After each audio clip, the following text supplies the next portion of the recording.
இதுல ரெண்டு பிரிவா தான் இருக்குது இல்லையா? எப்படி ரெண்டு பிரிவா இருக்கு சொல்லுங்க, சொல்லு. என்ன வருதோ அதை சொல்லு. தப்பெல்லாம் யாரும் ஒண்ணு இங்க ஒண்ணும் இது சொல்ல மாட்டாங்க. மார்க் போடாம நிறுத்திடுவாங்கடா அப்படி எல்லாம் ஒன்றும் இல்லை. சித்தர்கள் வழிபாடு இல்லையா? பிரிச்சா ரெண்டு தான், ரெண்டு வழிபாடு தான். சரியா? இந்த ரெண்டு வழிபாட்டுல நாங்க வந்து எங்களுக்கு ரெண்டுமே ஒண்ணுன்னு வச்சுக்கிடுவோம். சரியா? உங்களுக்கு புரிதலுக்கு தான் சிவ சித்தாந்தம் சித்தர்கள் வழிபாடுங்கிறத நம்ம அதை வழிமொழிகிறோம். இப்போ இதுல எதை நீங்க நம்பி பயணம் பண்றீங்க?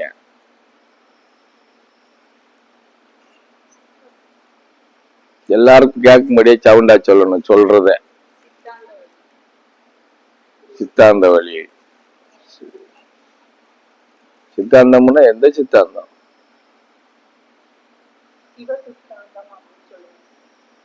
இரு இரு இரு அவங்க என்ன சொல்றாங்க?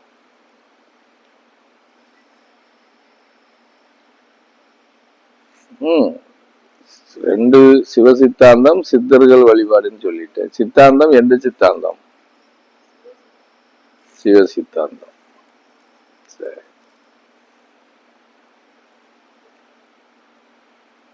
சிவ சித்தாந்தத்தை வழிபடணும்னா நீ சிவன் கோயிலுக்கு தானே போகணும்.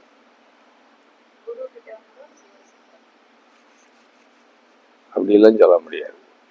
அப்படி நீ சொல்லி இருக்கிறதா இருந்தா முதல்லயே நானு சித்தாந்தம் எந்த சித்தாந்தம்னா குரு சித்தாந்தம்னு சொல்லி இருக்கணும். நீ பிரிச்சுட்டா எல்லாம் தனித்தனி தான்ப்பா. பிரிச்சு எடுத்தாச்சுன்னா சிவ சித்தாந்தம் தனிதான், என்ன சித்தர்கள் வழிபாடு தனிதான், குரு சித்தாந்தம்ங்கிறது தனிதான்.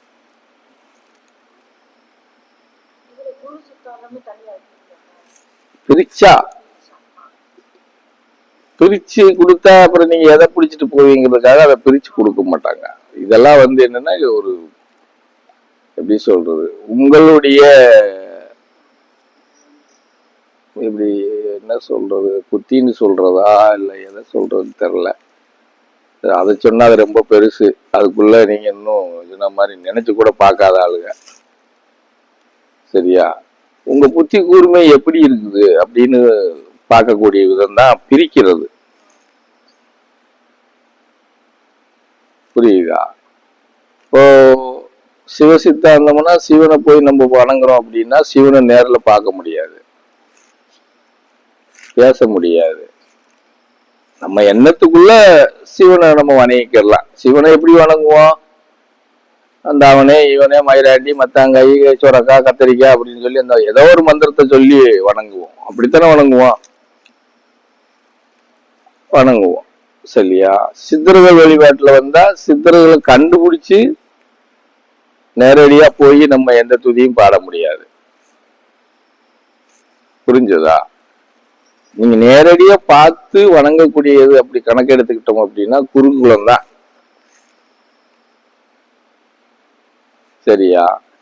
அப்படி வரும்போது நம்ம அதை வந்து எந்த அளவுக்கு நமக்குள்ள பதிய வச்சிருக்கிறோம், இந்த கேள்வி நம்ம இடத்துல ரொம்ப முக்கியமா வைக்க வேண்டியிருக்கு. குருங்கிற அந்த ஒரு வார்த்தையை எந்த அளவுக்கு நமக்குள்ள பதிய வச்சிருக்கிறோம் அப்படின்னு நம்ம பரிசீலனை பண்ணி பார்த்தா அப்படியெல்லாம் பெருசா யாரும் வச்சுக்கிட்டது மாதிரி தெரியல.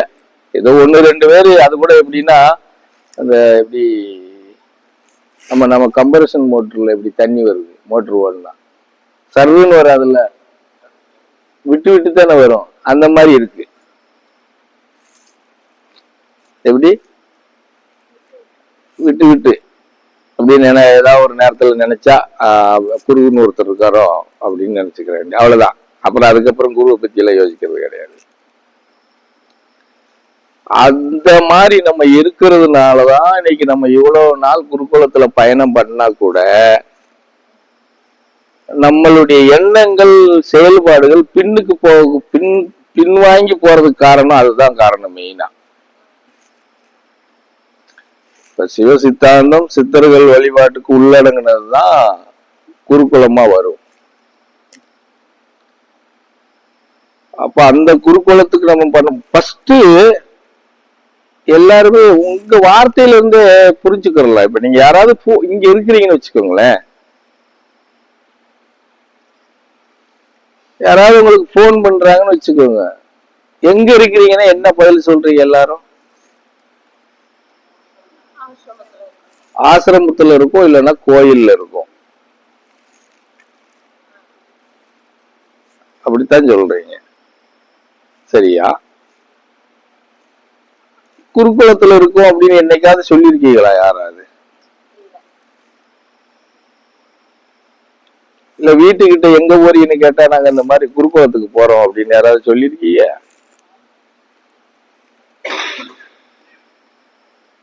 அப்போ இந்த வார்த்தையே உச்சரிக்காத நம்ம மறந்துட்டு இருக்க போறோம்.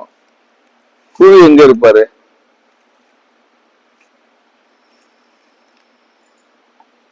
இல்ல இதுக்கு யாராவது மறுப்பு சொல்ல முடியுமா? சொல்றது புரியுதா?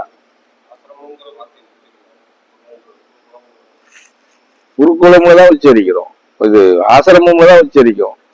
சிலரு கோயிலுன்னு உச்சரிக்கிறாங்க. ஆக்சுவலா நம்ம கிரகம் வச்சிருக்கிறதுனால பொதுவா பார்வைக்கு அப்படித்தான் தெரியும். அது எதுக்காக வச்சிருக்கோங்கிறது நமக்கு மாத்திரம்தான் தெரியும். பொதுவா பாக்குறவங்களுக்கு இது ஒரு கோயில் தான் அப்படின்னு தான் தெரியும். ஆனா கோயில் வடிவத்துல நம்ம இங்க வச்சிருக்கிறோமா அப்படின்னா அது கிடையாது. அப்படி வைக்கிறதா இருந்தா விநாயகர் இந்த பக்கம் வைக்கணும், புரிஞ்சதா? குபேரனை வைக்கவே கூடாது. எந்த கோயில வச்சிருக்காங்க? நம்ம வச்சிருக்கிறோம். நந்தி பார்த்தா அந்த பக்கமா திருப்பி வச்சிருப்பாங்க, புரியுதா? அப்ப அதுக்கும் நம்ம மாறுபட்ட விஷயமா பாக்குறவனுக்கு ஒரு சிலருக்கு தெரிஞ்சிடும். நிறைய பேர் பார்த்துட்டு இங்க இந்த வடிவத்துல வச்சிருக்காங்க, சரி இது இப்படித்தான் அப்படின்னு எடுத்துக்கிறோம். சிலரு புரியாம கேட்பாங்க. இந்த பிரதேசத்தையே கூட 1-2 பேர் கேட்டிருக்காங்க, என்ன சாமி விநாயகர் எங்க வச்சிருக்கிறீங்க, நந்தியை இப்படி வச்சிருக்கிறீங்க அப்படி எல்லாம் கேட்டிருக்காங்க. அது அப்படித்தாயா அப்படின்னு சொல்லியிருக்கோம்.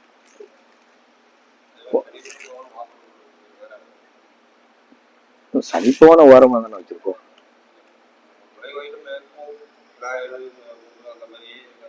ஆமா, கோயில் எல்லாம் அப்படியேதான் வச்சு பழகுவாங்க, அப்படிதான் வச்சு பழகுவாங்க. சனியை பெருவாரியா தனியா வைக்கவே மாட்டாங்க, அந்த நவக்கிரகத்தோட சேர்த்துதான் வைப்பாங்க, சரியா? சனி பகவானை தனியா வச்சு எடுத்துட்டு போறதுங்கிறது